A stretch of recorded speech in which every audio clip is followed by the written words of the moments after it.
A doorbell rang on that cold dawn, and I thought it was a mistake, a simple misunderstanding. But it was the moment my entire world shifted, pulling me into a current I never saw coming. The air was biting, wrapping around me as I shuffled to the door, still half asleep. No one ever came calling at that hour. Not anymore. I peeked through the curtain, and there he was, my nephew, Leo. He was only 6 years old then, standing on my porch, barely visible in the dim light. A little backpack slung over his tiny shoulders. His eyes, wide and scared, caught the faint glow from the street lamp, and my heart just lurched. He didn't say a word, just stood there shivering. And then I saw it, a crumpled note hastily pinned to one of his backpack straps. My sister Susan's handwriting. It was a scrawl, hurried, as if she couldn't get away fast enough. "Take care of him for me. I'll be back for him." That was it. No please, no sorry, no explanation. My own sister, my own flesh and blood, had turned her son into a package, left right there at my door, as if he were nothing more than a parcel she didn't want anymore. A thing, not a child. In that moment, the world seemed to tilt on its axis, and then just stop. The coldness outside seeped right into my bones, but it was nothing compared to the chill that settled in my chest. Leo's crying was so soft, a little whimper, a sob swallowed by the harsh cold of the early morning. He tried to be brave. The crumpled note, still clutched in my hand, seemed to burn. It wasn't a plea for help, not really. It was a sentence, a declaration. She hadn't called me, hadn't whispered a word, hadn't asked if I could, if I would. She had simply decided that her life was more important, more pressing than her son's. And that mine, my quiet, settled life, had no value left, no worth that required a simple conversation. It was a silent humiliation, a cold, hard truth delivered without a single word of regret. There, with Leo in my arms, shivering and sniffling, I felt the deepest pain a person can feel. It was the ache of betrayal. She had simply cut the ties, chosen a path that cast us aside like old newspapers. The distance she created wasn't just physical. It was an emotional chasm, vast and unyielding. The weight of her emotional coldness was crushing. I led him inside, my movements stiff, my mind reeling.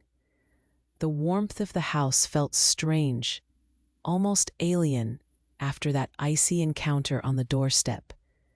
I made him some warm milk, the way my dear George used to make it. But it wasn't just a door anymore. It was a boundary, a line drawn in the sand, marking the end of one life and the sudden, terrifying beginning of another. I knew deep down, with a certainty that chilled me more than the dawn air, that night would change everything forever. My world, my quiet, peaceful world, was gone. And I had no idea what came next. My name is Eleanor. I'm 72 years old, and my life, well, it's been quiet. I've spent most of it as a seamstress, stitching away in my little corner. My hands, you see them now, all wrinkled and a bit gnarled. They've done good work. They've mended everything you can imagine. From the fanciest party dresses for the young girls heading to their dances, to the worn-out elbows of school uniforms that needed just one more season. Every stitch was. It's been a simple life, a good life, full of the quiet hum of my sewing machine and the gentle rustle of fabric. I live in this house, the very same one, right here in the old neighborhood. It's not fancy, not at all, just a simple place. But my dear George, my late husband, and I, we built it together. Brick by brick, nail by nail. Over 40 years of hard work. We poured our sweat into every corner, every wall, and every single day was a shared effort, full of affection. Even when money was tight, every single brick here has a story, you know? Every corner holds a memory, a quiet echo of an on. I'd tend my small garden out back, just a few rose bushes, some herbs. The scent of damp earth and blooming petals always brought a quiet joy. I'd chat with my neighbors over the fence, Mrs. Henderson from next door, old Mr. Davies across the street. We'd talk about the weather, the price of milk, the simple comings and goings of our quiet lives. And always, always, there was a serene longing for my George, a soft ache, not painful, but a gentle reminder of the beautiful man I'd shared my life with. My heart still held him close, a warmth that never faded. My sister Susan, she's much younger than me, and she was always, always the family's star, full of big dreams, bigger than this neighborhood, bigger than anything I could ever imagine. She had a haste to live, a kind of restless energy that I never quite understood. She always seemed to be running, trying to get somewhere else, chasing something I couldn't see. I loved her, of course. She was my sister, my own flesh and blood. But I always, always felt that she saw my small, contented world as a kind of failure. Like it was a place she needed to escape at all costs. A trap she was desperate to avoid. My quiet joy, my simple life, it just wasn't enough for her. Our house, this very house, it had always been the family's safe. I kept that document, the old yellowed paper, right alongside my dearest photos, tucked away safe in a wooden box. I never, not once, imagined that one day it would be more than just a memory, a simple piece of paper. It was the symbol of my place in the world, you see, a place I truly believed no one could ever take from me. And it was in this safe place that the biggest storm of my life began. The first few years with Leo, well, they weren't easy. Not at all. I was already 62 years old. My body wasn't as spry as it used to be. And suddenly, just like that, I became a mother again. A mother to a 6-year-old boy who carried the weight of the world in his small, frightened eyes. It was a complete shift. My quiet routines, my peaceful days, they vanished overnight. My life changed in every way imaginable. I had to learn everything again, or rather, learn completely new things. Things I never thought I'd need to know. Video games, for instance. All those strange characters, the flashing lights, the loud noises. Leo loved them, and I tried my best to understand, to sit beside him on the sofa, listening to his excited explanations about heroes and villains. I learned the names of his favorite superheroes, the ones who saved the world, the ones who were strong and brave. I tried to be that for him in my own way. But it wasn't just about the games or the schoolwork. It was about the nights, the long, silent nights when fears woke him up. He'd come padding into my room, a tiny shadow in the darkness, and I'd feel his small hand on my arm or hear his soft whimper. I'd pull him into bed with me, stroke his hair, and whisper comforting words until he fell back asleep. Sometimes I'd just hold him, feeling the tremor of his little body, knowing he was probably dreaming of things no child should ever have to dream about. Those were the hardest times, the ones that really twisted my heart. He never, not once, asked about his mother. Not a single question. Not "where is she?" or "when is she coming back?" Nothing. His silence, it was louder than any scream. I think, deep down, that little boy, at just 6 years old, understood the rejection. He understood it in a way no adult could ever fully explain. A raw, primal understanding that settled deep within him. Her silence, her absence, her choice. It hurt me every single day. It was a constant ache, a dull throb in my chest. But I couldn't let it consume me. So I took that pain, that deep, unsettling hurt, and I tried to transform it. I poured it all into caring for him, into making sure he felt safe, loved, and wanted every single moment. That was my promise to him and to myself. And Susan, my sister, she never called. Not a single phone call.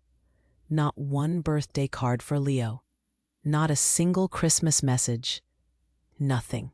It was as if she had simply erased her own son's existence from her life. Like he was a mistake she could just forget, a burden she had neatly dropped at my doorstep and walked away from.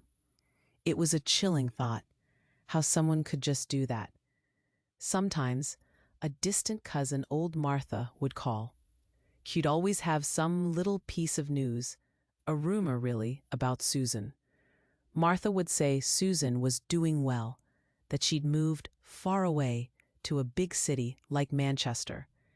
She'd become a manager, Martha said, of some large retail chain, making good money, living a new, fancy life. Each piece of news, each little tidbit about her success, it was like a fresh stab in my heart. Not because I begrudged her success, no, but because it showed so clearly that her absence wasn't born out of some desperate necessity, some tragic misfortune. No, it was a choice, a deliberate, calculated choice. She chose money. She chose a career. She chose a life without us. She chose to abandon her own child. That was the hardest part to swallow. While she was out there building this new, supposedly wonderful life for herself, I was here, in this simple house, using my small pension, the money George had left me, and every penny I earned from my sewing, just to make sure Leo lacked nothing. I stretched every pound, every shilling. We didn't have much, but I made sure he had food on the table, clothes on his back, and everything he needed for school. Every stitch I sewed, every garment I mended, it was for him. It was my way of building a foundation for him, a stable, loving world, despite the gaping hole his mother had left. He grew, you know. He became a good boy, a truly good boy. Studious, kind, always polite. He worked hard at school, brought home good grades. He was my pride and joy, my little companion. But there was always, always, a quiet sadness in his eyes, a shadow, a little flicker of something lost that never quite disappeared. It was subtle, but it was there, etched into him, a constant reminder of the pain he carried. I knew I was doing my absolute best for him, giving him every ounce of love and support I had. But I always felt it, my sister's ghost. It was always between us, a silent, invisible presence, an open wound that just wouldn't heal, no matter how much love I poured into it. I lived with that wound, that constant ache, for 10 long years. It became a part of me, a part of our life. And what I didn't know, what I couldn't possibly imagine back then, was that this ghost, this quiet, painful absence, was about to return. Not as a memory, not as a whisper, but in the flesh. And it would shake our world to its very core. And what I couldn't possibly imagine back then was that this ghost, this quiet, painful absence, was about to return. Not as a memory, not as a whisper, but in the flesh. And it would shake our world to its very core. 10 years, just like that, they passed.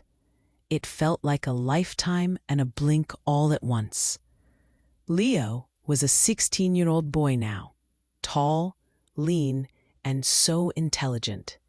His mind was sharp, always reading, always asking questions. He was my pride, my whole world, the quiet joy that filled my days. He still had that hint of sadness in his eyes sometimes, but mostly he was just a good, strong boy. Then, one quiet Sunday afternoon, the kind where the sun just warms your shoulders and you think all is well, a car pulled up.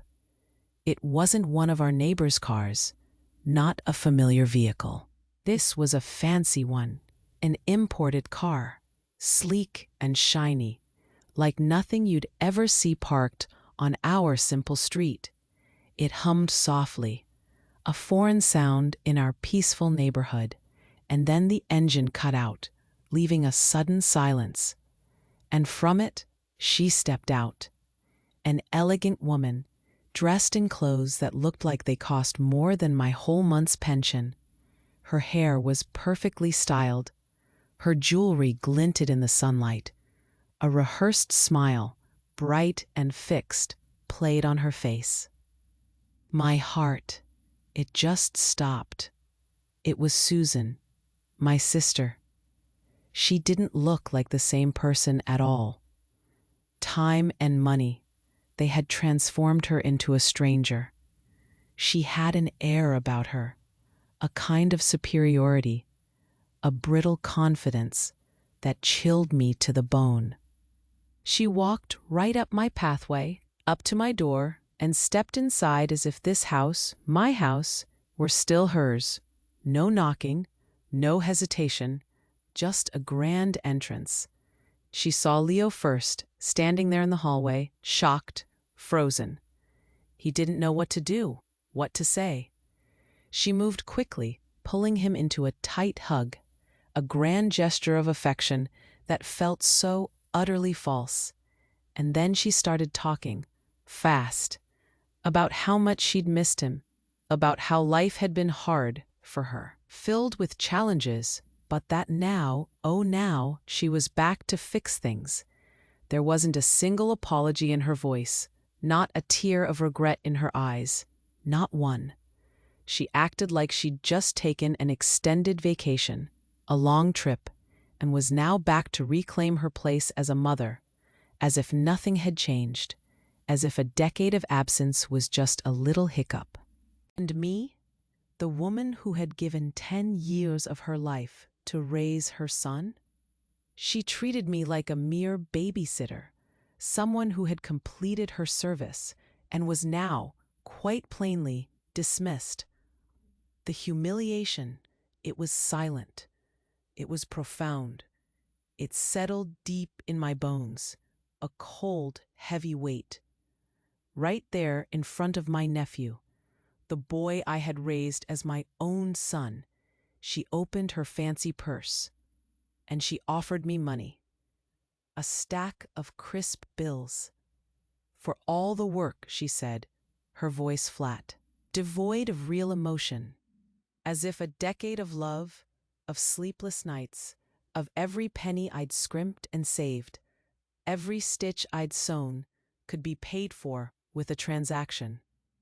It was like saying my love, my entire sacrifice had a price tag, and a cheap one at that. It reduced every moment, every memory, to a mere debt. Then she started talking about Leo's future. She said she would take him to live with her, to give him the future he deserved. As if the life we had here, the life I'd given him, wasn't good enough. My simple home, filled with quiet love and honest effort, suddenly seemed small, inadequate, worthless in her eyes. She looked around my house, the one George and I built with our own hands, and dismissed it with a glance, as if it were nothing more than a shack. She demeaned my home, my quiet life, and every single ounce of love I'd poured into Leo, all in less than 10 minutes. It was a complete dismantling of everything I had built. And the worst part, the absolute worst of all, was seeing it in Leo's eyes. The confusion. He just stood there, caught in the middle of a storm he hadn't asked for, a storm he hadn't seen coming. He was torn, wasn't he? Torn between the mother who had abandoned him all those years ago, the one he barely remembered, and this shiny new life she was suddenly promising. He looked at me, then at her, his young face a mask of bewilderment. He didn't know who to believe, or where he belonged. That look, that flicker of doubt in his eyes, it was the sharpest pain of all. It was as if she had not only stripped me of my dignity, but had begun to steal his very heart, right in front of me. I took a breath, a deep one.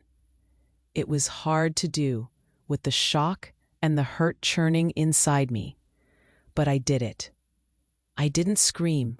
Not a single sound escaped my lips. I didn't cry either, not then, not in front of her. My face, I imagine, must have been a blank canvas, betraying nothing of the storm raging within. I just stood there, steady, feeling the familiar, firm ground beneath my worn slippers. That ground, my floor, my home. It was solid. It was real. As Susan prattled on, her voice a relentless, polished drone, I simply observed her. She paraded her accomplishments, her fancy life, her hollow promises to Leo. But I wasn't listening to the words anymore. I was watching her eyes. And what I saw there, beyond the bright, rehearsed smile, was not love, not regret, not even genuine concern for the boy she'd abandoned. No, what I saw was greed, a cold, calculating desire to erase a past inconvenience, to polish her own image. Every gesture, every perfectly articulated word, it all felt so utterly false. She didn't want Leo's love back. She wanted to tidy up a loose end, to project an image of a perfect, successful life, complete with a retrieved son. She wanted to be seen as the heroic mother who had overcome hardships and was now graciously reclaiming her due. It was all for show, for her own benefit. And I saw it, clear as day, when she extended that stack of money, those crisp $100 bills, towards me. My hand didn't even waver. For all the work she'd said, it was an insult, a true slap in the face. But I just looked at the money, then back at her, and said very simply, "No, thank you." My voice was calm, almost unnervingly so. It was a soft refusal, but it carried the weight of a decade of my life. A decade she had dismissed with a few bills. It wasn't about the money. It was about everything it represented. Then I looked at Leo, whose face was still a mixture of confusion and a growing, painful hope. And then back at Susan, her confident smile faltering just a fraction. "Susan," I said, my voice still quiet, steady, "I think it would be best if you gave us some time. Time to talk, time to think." My calmness, it seemed to disarm her. She had come prepared for a fight, hadn't she? For a dramatic scene, a tearful confrontation, perhaps even a shouting match. That's what she expected from the old, emotional sister. But instead, she found only the quiet, unyielding silence of an old woman who had seen everything in this life. A woman who knew that true strength wasn't found in yelling, but in stillness. I knew there was no point in arguing with her. Not then, not ever. Her world was built on a different kind of logic, one I couldn't understand, and certainly couldn't penetrate with words. You can't shout the truth into someone who doesn't want to hear it. Truth isn't something that needs to be shouted. It simply is. It exists, solid and undeniable, whether you acknowledge it or not. My truth, my life, Leo's truth, it didn't need my voice to validate it. After what felt like an eternity, Susan left, promising, of course, to return soon. To discuss arrangements. As the fancy car pulled away, leaving our quiet street just as it had found it, a deep sigh escaped me. The house felt strangely quiet. Leo was still processing, I could tell. I gave him space, a gentle hug, and then I went to my room. That night, long after Leo was asleep, tucked safely in his bed, I opened the old wooden box, the one I told you about, where I kept my dearest memories, my most precious papers. It was a simple box, worn and smooth from years of handling, and there it was, nestled amongst yellowed photographs and dried flowers. The deed to the house. It was just a piece of paper, yes, but not just any paper. It was thick, slightly brittle with age. The ink faded in places, but still perfectly clear. My name, George's name, and the address of this house. Touching it, running my fingertips over the familiar texture, I felt no anger, not anymore. Just a quiet strength, a deep, steady certainty. I remembered my father's words the day he handed it to me. "Eleanor, this house is your rock. Take care of it, and it will take care of you." His words echoed in the stillness of the night, a profound wisdom I had carried with me my entire life. This house was my rock, my sanctuary, my foundation, and my sister, with all her polished veneer and false promises, was about to discover just how solid that rock truly was. I didn't need a revenge plan, not a cruel or vindictive one. That wasn't me.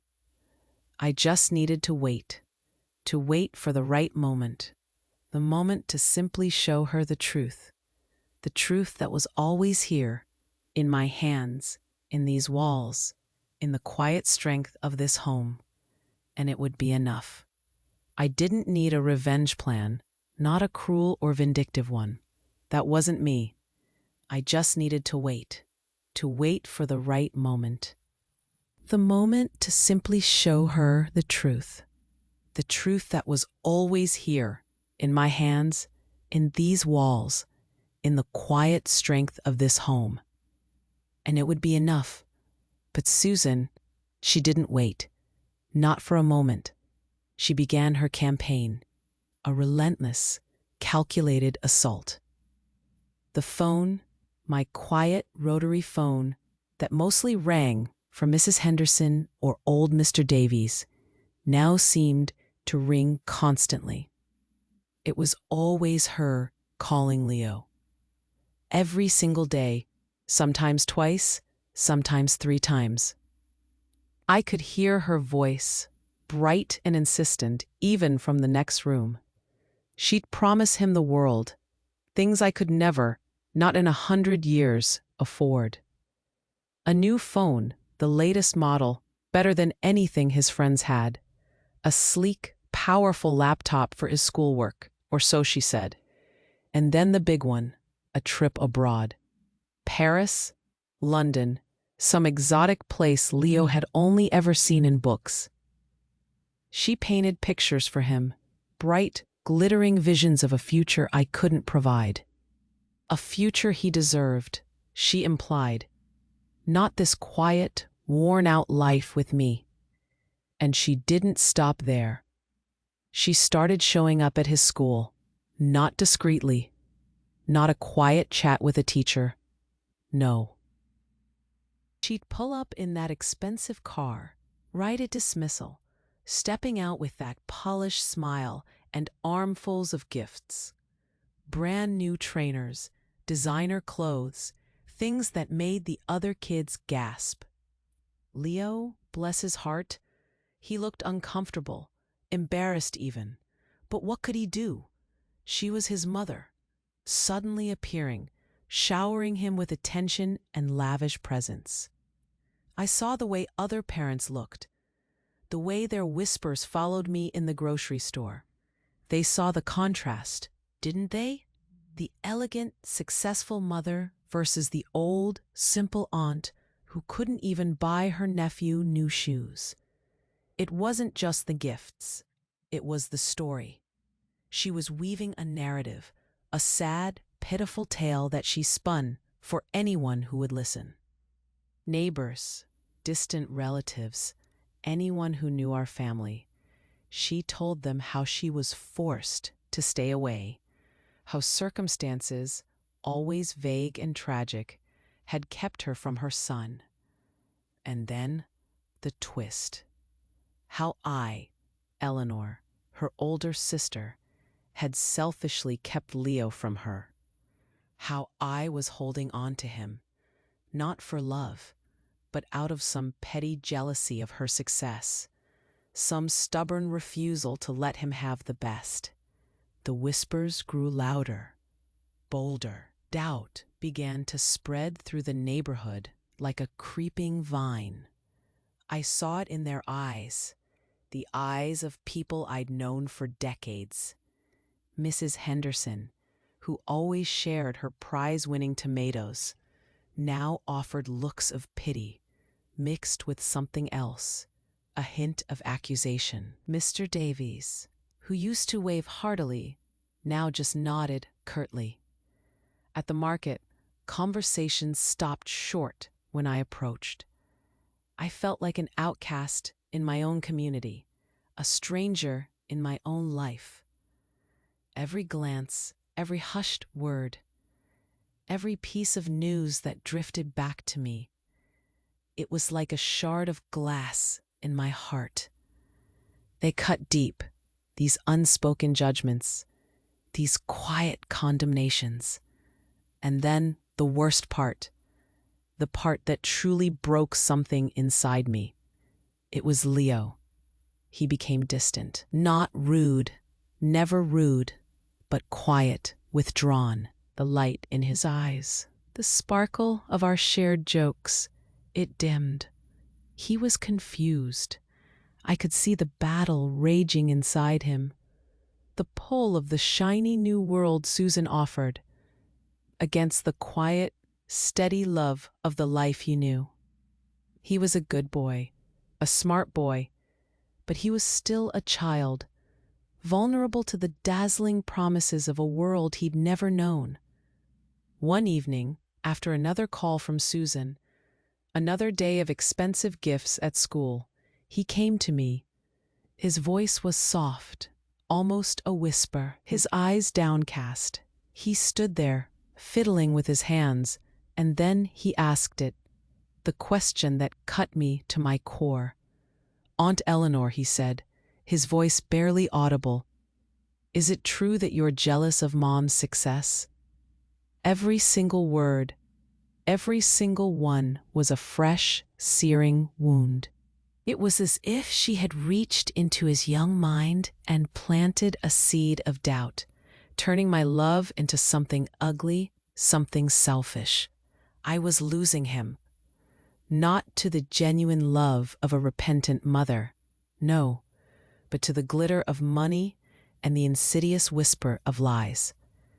The thought was unbearable. Loneliness embraced me then, tightly, chillingly. It was a suffocating feeling.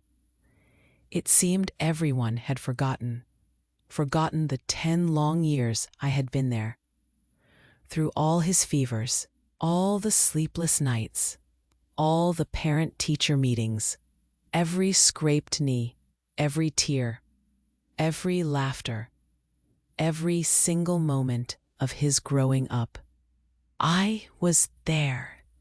But now in Susan's carefully constructed narrative, I was the villain. The stubborn old woman who didn't want the best for the boy. The one who held him back, who was too bitter to let him fly. The pain, it reached its peak right there. A hot, hard knot in my throat that wouldn't loosen.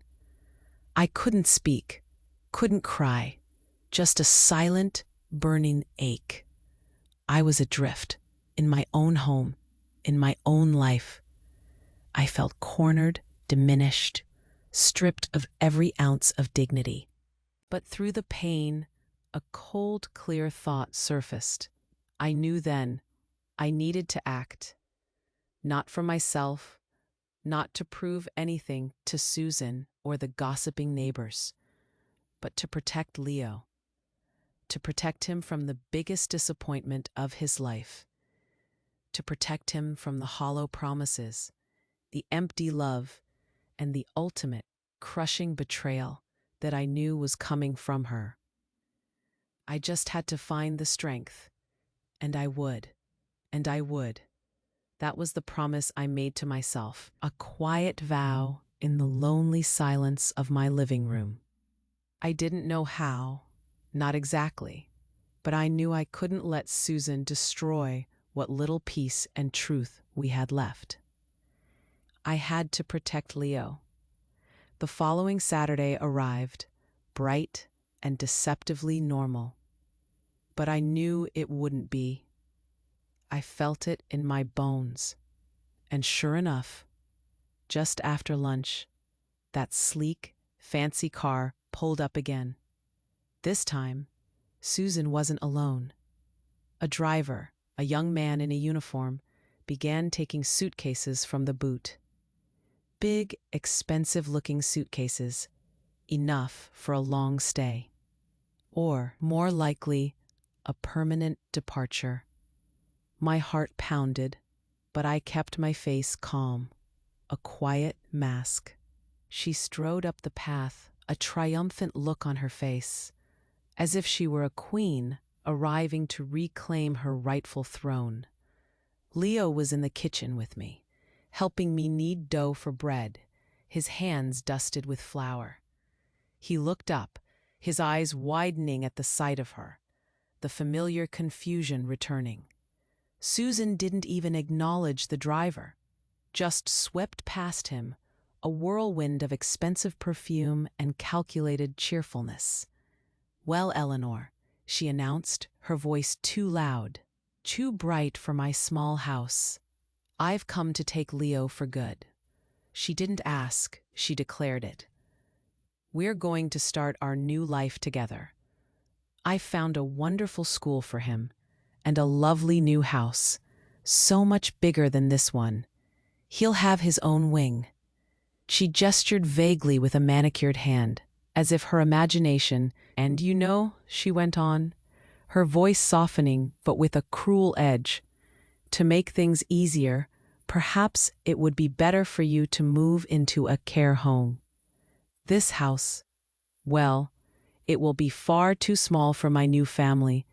We'll need the space for Leo's friends and for entertaining. It's for the best, really. You won't have to worry about the upkeep." That was it, the final straw. It wasn't just about Leo anymore.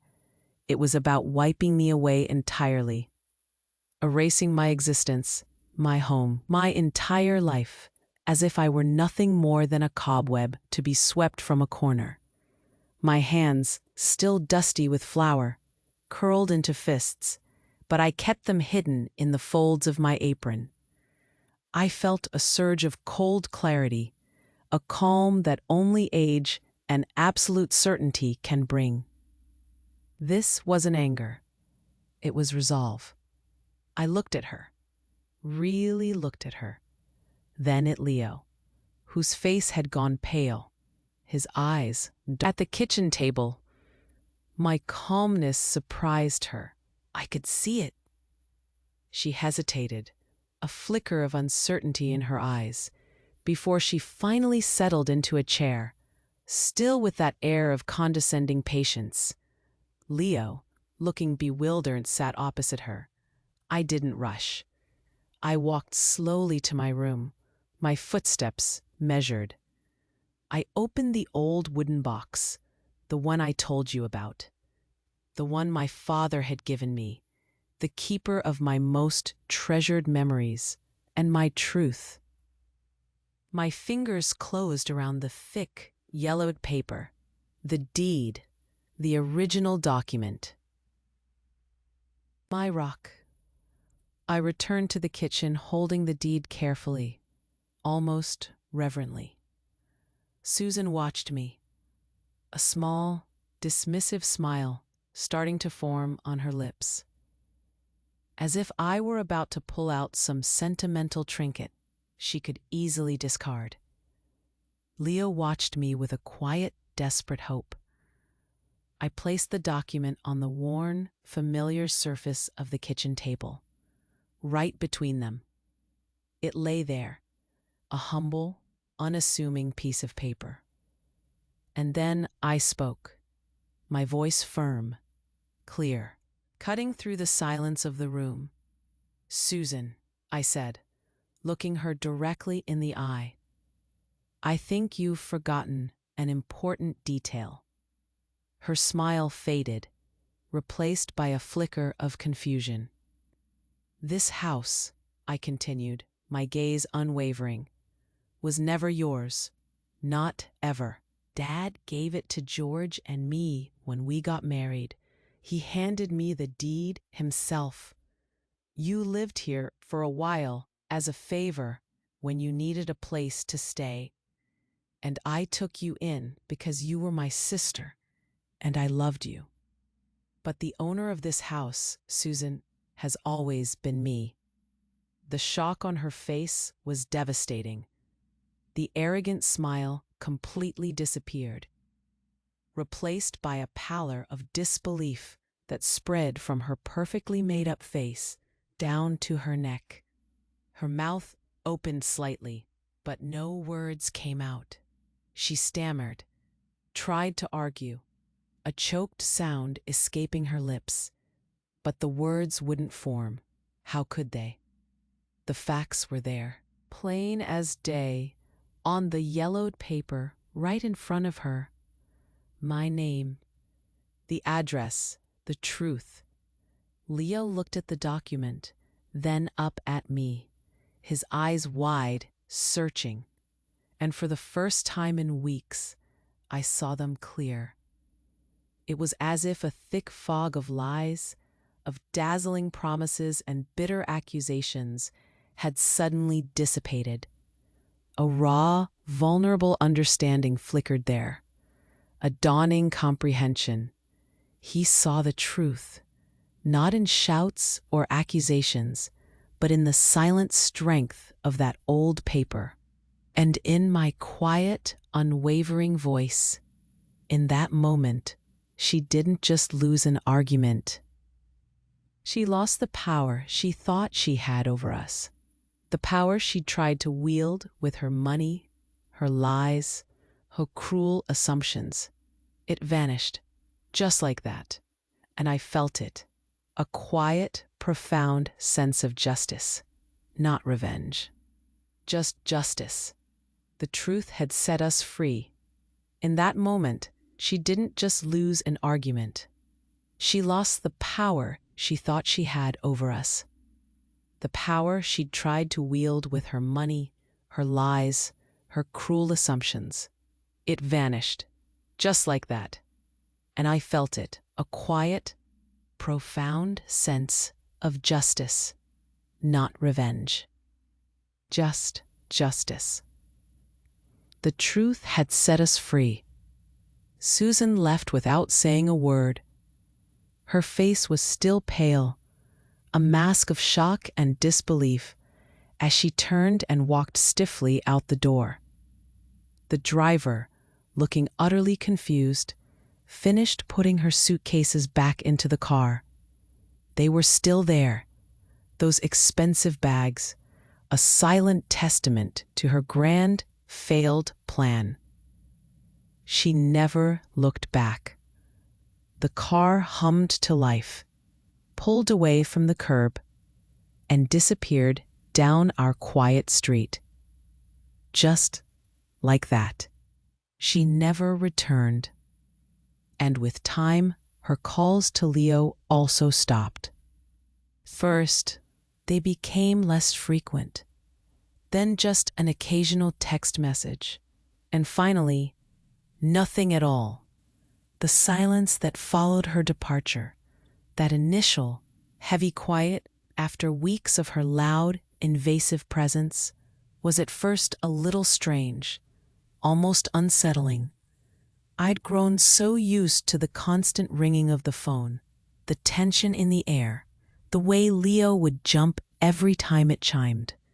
Now the quiet was deep, a void where her demands and promises used to be. But slowly, gently, that strange silence transformed. It wasn't empty anymore. It became peace. The kind of peace you feel after a long, terrible storm has finally passed, and you realize the sun is shining again, and everything is calm. The calm of one who has survived, who has stood firm and found quiet stillness once more. The relationship with Leo, though, that needed time and patience. Even after Susan was gone for good, the effects of her brief, dazzling reappearance lingered. We had many difficult conversations, quiet talks in the evenings after dinner or over cups of tea. He still carried some of the confusion, some of the hurt from being torn between two worlds. He asked for forgiveness, for his doubt, for asking me that question about jealousy. And I forgave him without a second's hesitation. How could I not? I understood. I truly did. I understood the confusion of a young, hopeful heart, desperate for a mother's love, even when that love was hollow and wrapped in false promises. He was just a boy, caught in a web of adult complexities. My heart ached for him, not with anger, but with deep understanding. Our life, Leo's and mine, slowly returned to normal. But it wasn't the old normal, not exactly. It was a different normal, a stronger normal. It was built on a new, firmer foundation, forged in the fire of what we'd endured. The sparkle of Susan's false promises, the allure of her grand life, it all faded away. It lost its power. What remained, what truly held us together, was the quiet, unwavering value of simple things.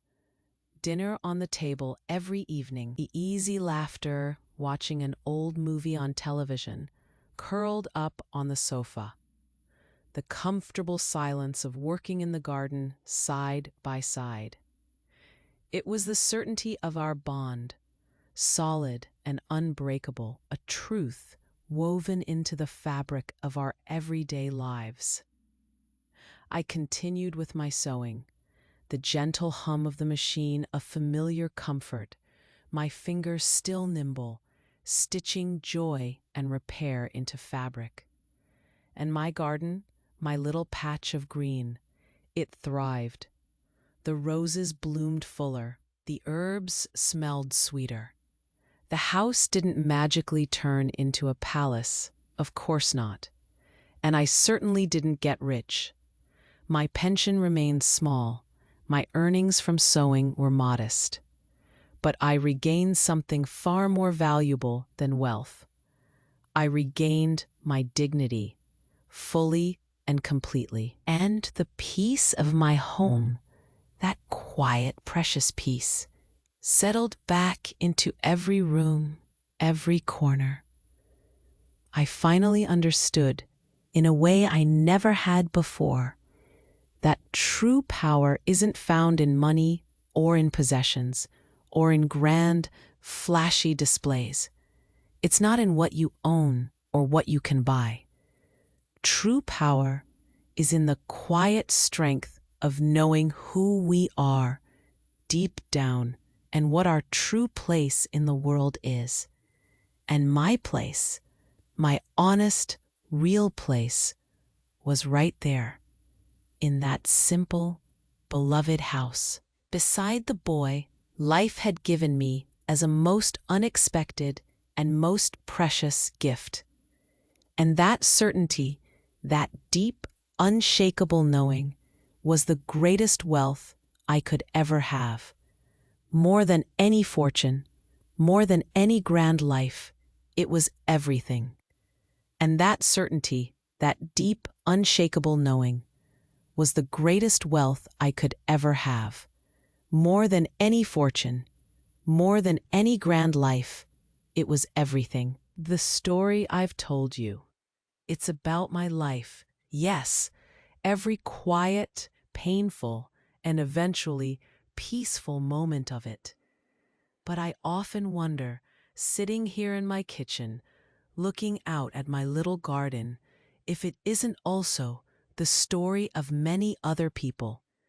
Maybe it's a story you know too, in your own way, because it's about how, sometimes, the very family that should be our safe harbor, the people we trust most, the ones who should hold us steady, they become our biggest storm. They can bring the kind of chaos and hurt that shakes you to your very foundations. I learned so much through all of it, so much about pain, yes, and injustice, the kind that feels like a cold hand squeezing your heart. But I also learned about what truly matters, about respect. It's not just a word, you know. It's a feeling. It's about seeing the worth in someone, not just what they can do for you or what they have. Susan, she didn't respect me. She didn't respect the life I'd built, the love I'd given. She saw me as old, as used up, as someone who could be paid off and sent away.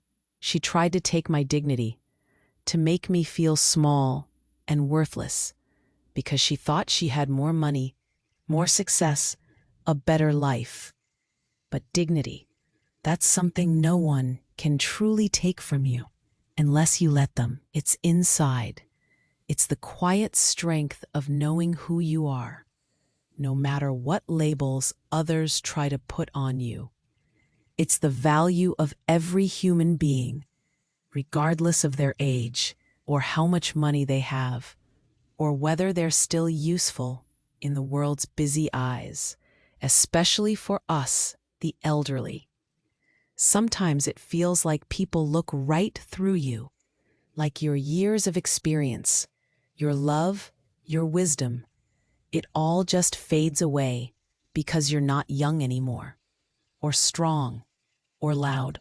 They assume you don't matter as much, that you're disposable. I felt that acutely. The sting of being dismissed, of having my lifetime of care reduced to a simple transaction. It was an awakening, really. It showed me that the true battle isn't always with a grand villain.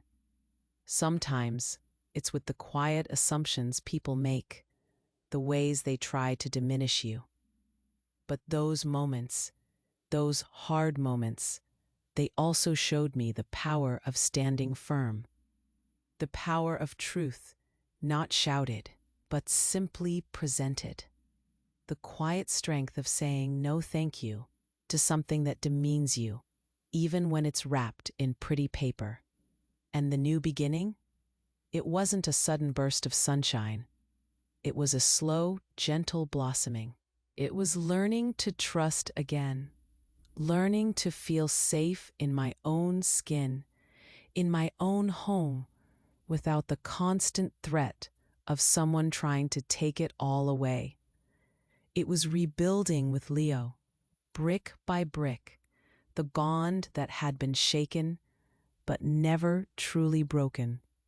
It was understanding that the truest riches are not in a bank account or in fancy cars, but in the peace of your own heart, in the love you share, and in the quiet certainty of your place in the world.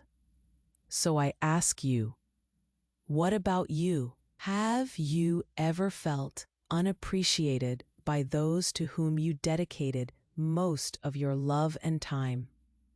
Have you ever felt that your worth was being diminished simply because of who you are or what you don't have? And that certainty, that deep, unshakable knowing, was the greatest wealth I could ever have. More than any fortune, more than any grand life, it was everything. The story I've told you, it's about my life. Yes, every quiet, painful, and eventually peaceful moment of it. Because it's about how sometimes the very family that should be our safe harbor, the people we trust most, the ones who should hold us steady, they become our biggest storm. They can bring the kind of chaos and hurt that shakes you to your very foundations. I learned so much through all of it. So much about pain, yes, and injustice. The kind that feels like a cold hand squeezing your heart. But I also learned about what truly matters, about respect. It's not just a word, it's a feeling. It's about seeing the worth in someone, not just what they can do for you or what they have. Susan, she didn't respect me. She didn't respect the life I'd built, the love I'd given. She saw me as old, as used up, as someone who could be paid off and sent away. She tried to take my dignity, to make me feel small and worthless, because she thought she had more money, more success, a better life. But dignity, that's something no one can truly take from you, unless you let them. It's inside. It's the quiet strength of knowing who you are, no matter what labels others try to put on you. It's the value of every human being, regardless of their age, or how much money they have, or whether they're still useful in the world's busy eyes. Especially for us, the elderly. Sometimes it feels like people look right through you, like your years of experience, your love, your wisdom, it all just fades away because you're not young anymore, or strong, or loud.